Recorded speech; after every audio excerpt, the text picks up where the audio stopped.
plante tinctoriale est une plante dont certaines parties peuvent servir à préparer des colorants et des teintures.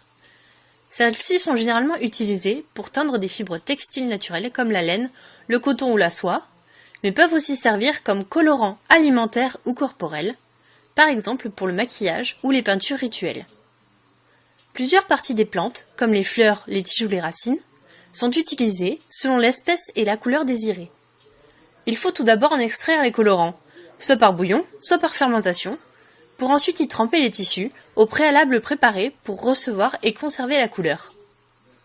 Des centaines d'espèces de plantes ont été utilisées par l'homme pour teindre les vêtements, certaines depuis la plus haute antiquité, mais leur usage a presque totalement disparu depuis le début du XXe siècle, avec l'apparition des colorants de synthèse.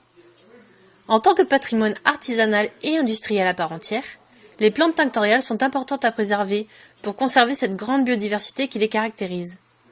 Depuis quelques décennies, on recommence à s'intéresser à leur culture et aux pigments naturels, plus lumineux, plus chauds, plus sains et plus écologiques.